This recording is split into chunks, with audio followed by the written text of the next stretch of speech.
All right, we are in our Google Hangouts in advance of TedxBethesdaWomen. It's taking place at Imagination Stage on December 5th in Bethesda, joined by the incredible Miki Agrawal.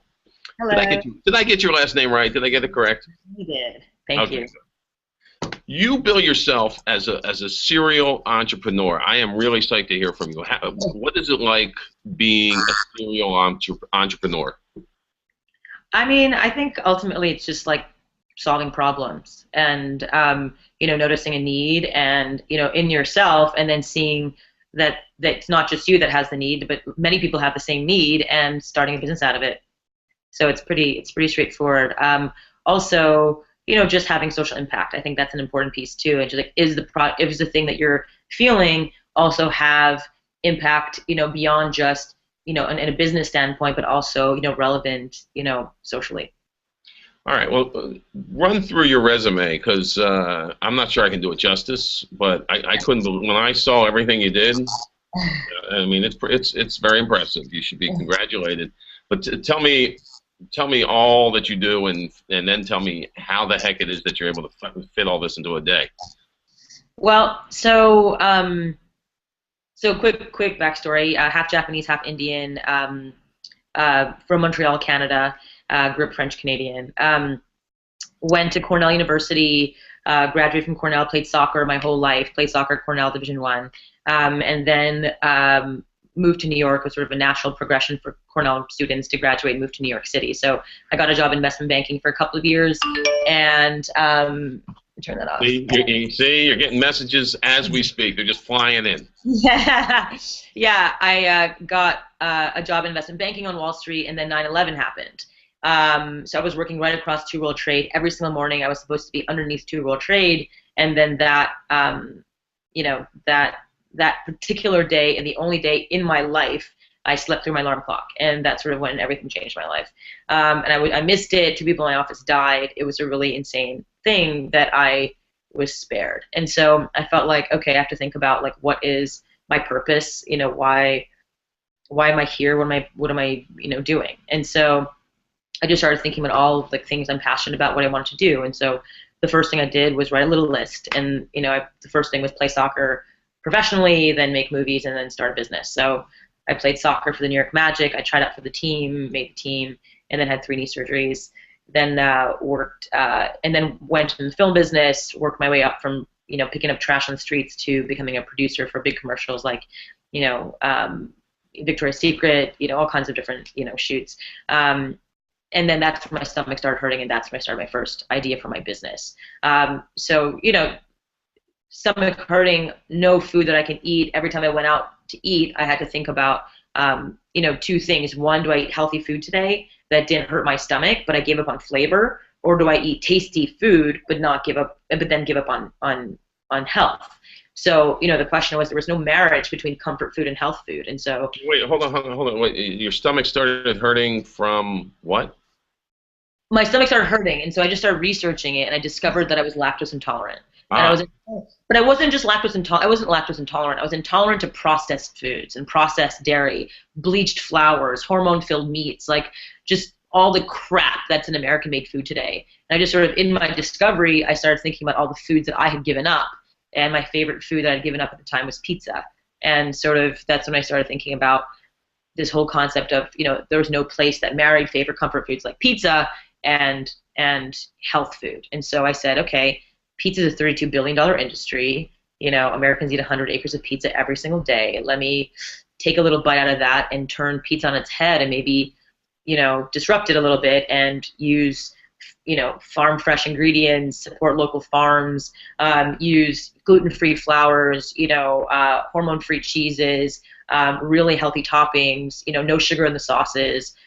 Can I do that? And of course, the answer was resoundingly yes. And so I opened my first restaurant without any experience. I wrote a whole book about it, and just opened my first place in 2005 on the Upper East Side called Slice. Now it's called Wild. We rebranded because we opened here in Vegas. I'm in Vegas right now, and then opened my second place in the West Village in 2009,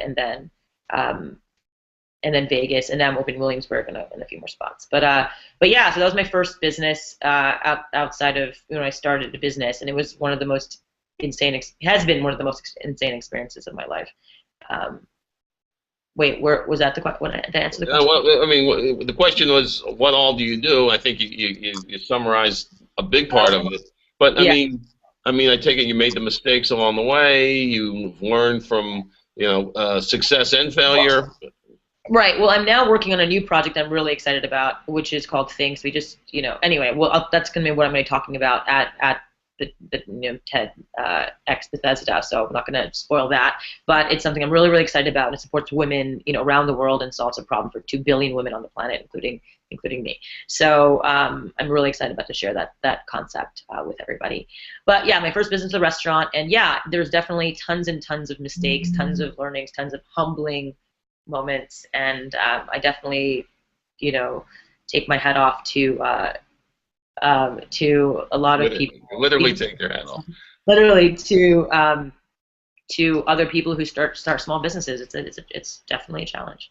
So what is it that you don't want to give away too much about what you're going to be talking about, but what is it you hope to impart on the audience? I mean, you make a number of speeches, you travel around. Yeah. What is it that you hope people walk away with? Well, so I wrote a book called Do Cool Sht, and it came out. HarperCollins published it. It came out a few months ago, and it hit #1 on Amazon, which I'm really excited about. But why I think it's been resonating with people is because 70% of Americans hate their jobs. There's just a disconnect between working a 9 to 5 and following your passion, and I think there's something to be said about really the importance of finding your purpose and what that is and how to do that. So my book really talks a lot about that, about everything from raising money to getting press, but also how to eliminate negative relationships in your life to building your tribe. So I'm definitely going to talk about a taboo subject that women don't talk about, but I'm also going to talk a lot about purpose, like why are you here, like what's the point of all of this. And I think I want people to really think about that through the lens of business. Like, can you have purpose but do it through a business? And I think the answer is absolutely. You can build an incredibly successful, financially successful company, but also do incredibly good things for the world. So 9/11 really made that kind of a difference in your life, and it obviously affected everyone. But if 9/11 wasn't the turning point for me or women in the audience or people who are attending, do they need a turning point? Do they need a wake-up call like that? I think a lot of pivots happen when people have something happen to them, when they really have to stop and think about, like, what am I doing, why am I here? And I think that can be something as big as 9/11 or something as small as just sitting in a bar with a bunch of people who are watching sports the whole Saturday and Sunday, getting drunk on pitchers and pitchers of beer, and you're just like, what am I doing with my life? Like, I want more. I want to talk about ideas. I don't want to just sit here like a vegetable, drink beer, and watch football every single weekend with the same people who aren't adding value to my life. So, there are different moments where you have these realizations, and, that will drive you to make a change. All right, great.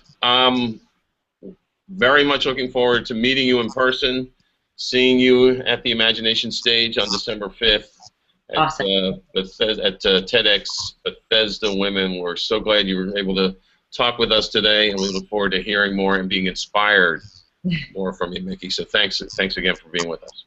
Thank you so much.